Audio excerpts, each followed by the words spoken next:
धर्म में सावन के महीने और इसमें पड़ने वाले त्योहारों का काफी महत्व है।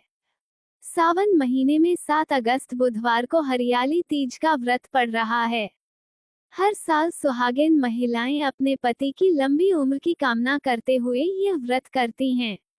इस दिन विवाहित महिलाएं इकट्ठा होकर माता पार्वती और भगवान शिव की विधिवत पूजा अर्चना करती हैं।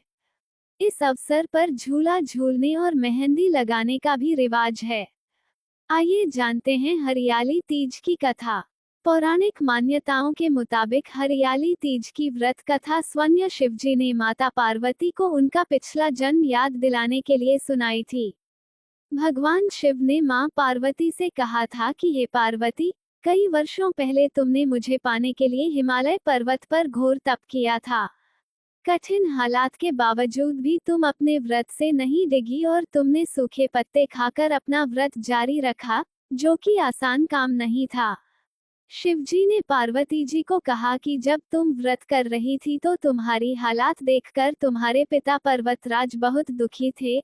उसी दौरान उनसे मिलने नारद मुनि आए और कहा कि आपकी बेटी की पूजा देखकर भगवान विष्णु बहुत खुश हुए और उनसे विवाह करना चाहते हैं। पर्वतराज ने नारद मुनि के इस प्रस्ताव को तुरंत स्वीकार कर लिया।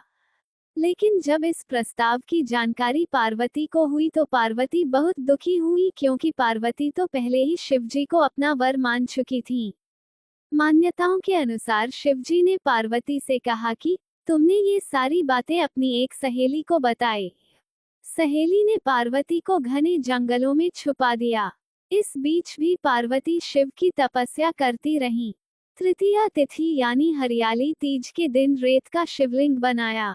पार्वती की कठोर तपस्या से प्रसन्न होकर शिवलिंग से शिवजी प्रकट हो गए और पार्वती को अपने लिए स्वीकार कर लिया। कथानुसार शिवजी ने कहा कि पार्वती, तुम्हारी घोर तपस्या से ही ये मिलन संभव हो पाया।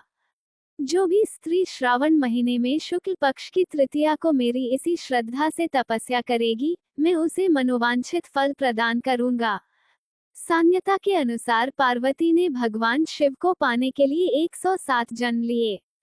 मां पार्वती के कठोर तप और उनके 108वें जन्म में भगवान शिव ने उन्हें अपनी पत्नी के रूप में स्वीकार किया, तभी से इस व्रत का आरंभ हुआ। देवी पार्वती ने भी इस दिन के लिए वचन दिया कि जो भी महिला अपने पति के नाम पर इस दिन व्रत रखेगी, वो उसके पति को लंबी आयु और स्वस्थ जीवन का आशीर्वाद प्रदान करेगी। भविष्य पुराण में उल्लेख है कि तृतीया के व्रत और पूजन से सुहागन स्त्रियों का सौभाग्य बढ़ता है और कुंवारी कन्याओं के विवाह का योग प्रबल होकर मनोनुकूल वर प्राप्त होता है।